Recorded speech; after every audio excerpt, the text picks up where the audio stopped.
guys, Nick here and welcome back to another video. In this video I'm going to show you guys what do I use for my not my gaming setup, instead it's my music setup. So I pretty much use the same computer due to the fact I'm not as rich as like those people that has like multiple PCs for each type of uses, but I'm just going to show you the software that I use and how I made my music. So let's head on straight into this. So let's just first admire the setup here. So you see, it's just my Mac, and but you're probably wondering what software do I use straight away, because I pretty much use the same PC for this. The software that I use currently was well, let me just quickly a brief overview first, because I got quite a few softwares to go through. So let's turn on my screen recorder and I'll tell you later on what do I do.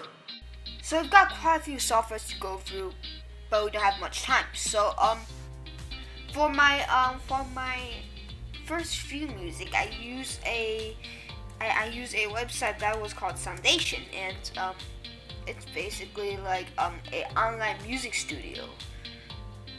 And basically, I'm also using a premium account that my school provides us with.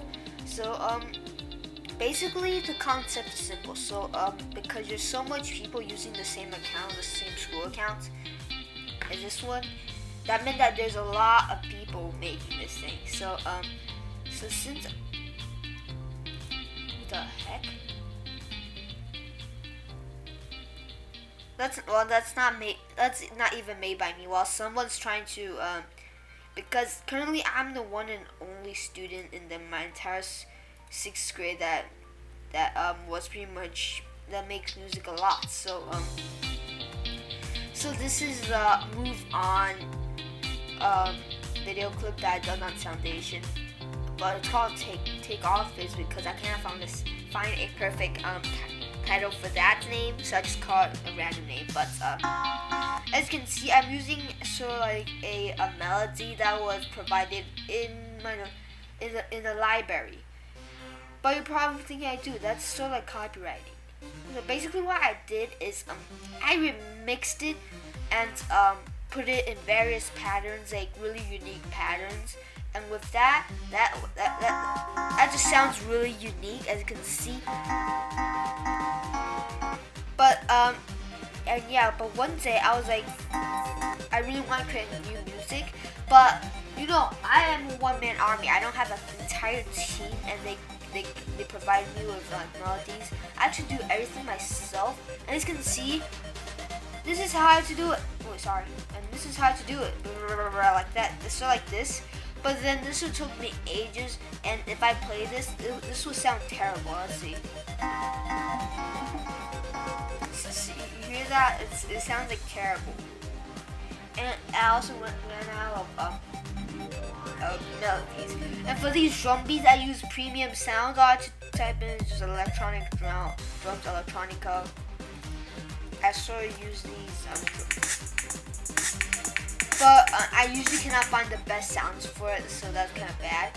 One time I was making my music, and I think like, dude, this does not sound as professional. So I go, and by the way, my art teacher suggests me to use this software called Logic Pro. Whoop.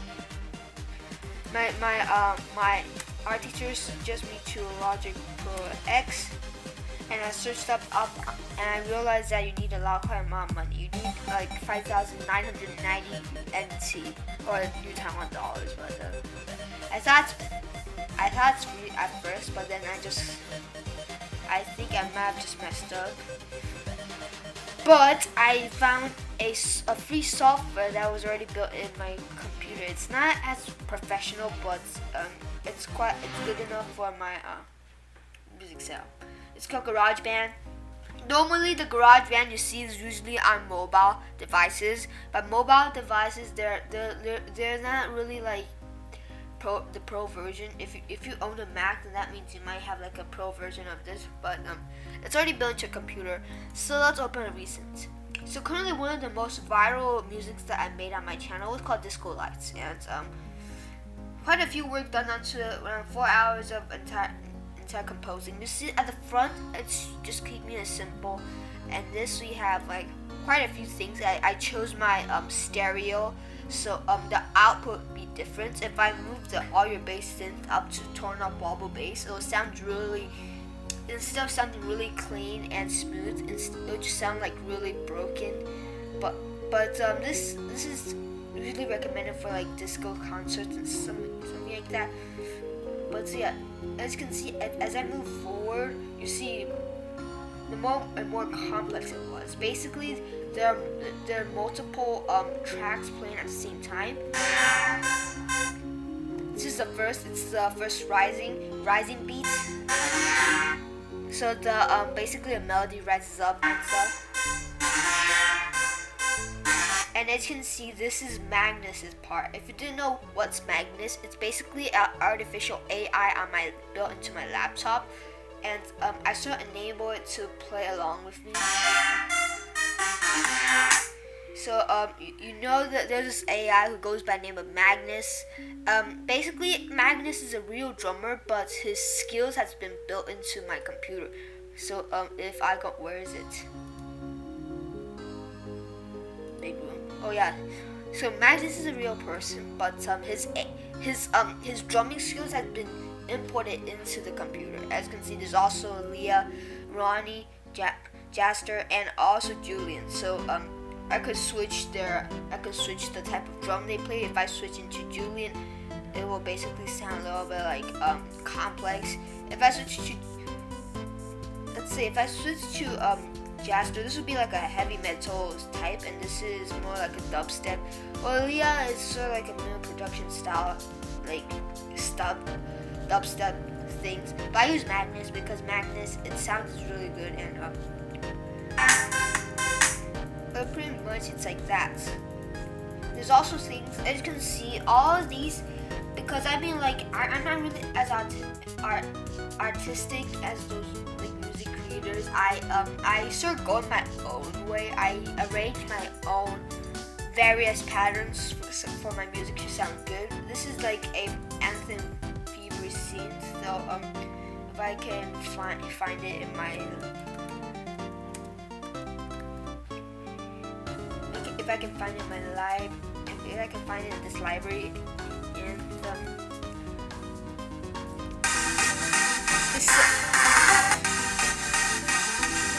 so it sounds a little bit like a party like, so I use that to combine there.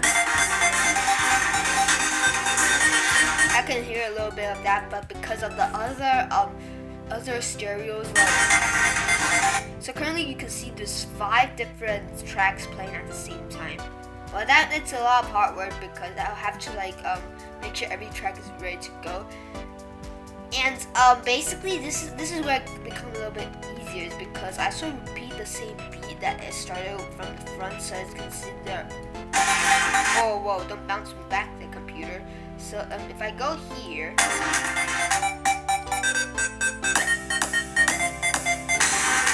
you realize that something's really something similar. You can see that this is basically the same. The front that I just played was the same thing, so I basically copied and pasted it as the same, because from my mom's suggestion, she wants me to like sort of repeat the same beats, not like Flying Dreams, which I just go straight forward, but I also need to like run back into the original melody to yeah. And you see that's the bleep. You see the bleep is that.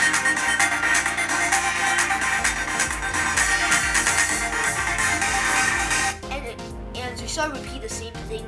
Okay, remember this, the anthem fever synth. And if you go back here, you can see that we had the same beat. So it's also the same. I copied and pasted it back on here, and the pattern continues around the end here. I don't know why, but it always bounces me back. So, but the thing is that the entire thing was just like that small. But if I expand it, it just looks weird. But if you're wondering how I can like tune sounds up and down, is through this. Where is it? Okay, here. So you see that there's various sound changes. The higher it was, the louder it was, and the lower it was, and much more quieter it was. So as you can see the changes in the yellow lines. You can see was changing depending on how the music was playing.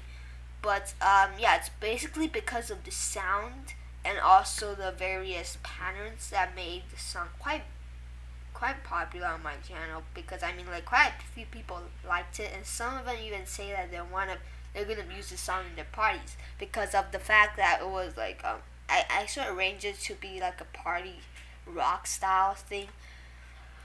But that out of the way, to add like a new stereo, I basically like choose, for this I use like the loops, and this is the AI drummer. This is a new electronic piano, and here I have the notepad where I just jot down everything. The sounding was originally gonna be called the fight, but I sort of changed this. So yeah, I have all the information stored on. There isn't much, but but it's just all the information a song was gonna be like. So so basically the genre is gonna be like party rock,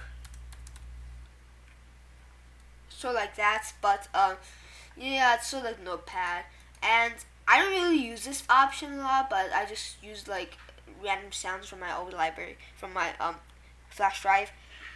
But and this is where I record. But I was always trying to use this airship rising thing. So yeah. Yeah, but the Airship Rising is a really good kit. So, so guys, if you own a Mac and you want to create a lot of music, and if you don't want to buy like those really pro setups such as the Logic Pro, I would just probably suggest you can use GarageBand Pro on your built-in. It's a built-in software, so you can use it. But yeah, thanks guys for watching this video, and I hope you enjoyed this video. Make sure to leave a comment and subscribe my channel. But yeah, thanks guys, and I'll see you guys in the next video. Goodbye!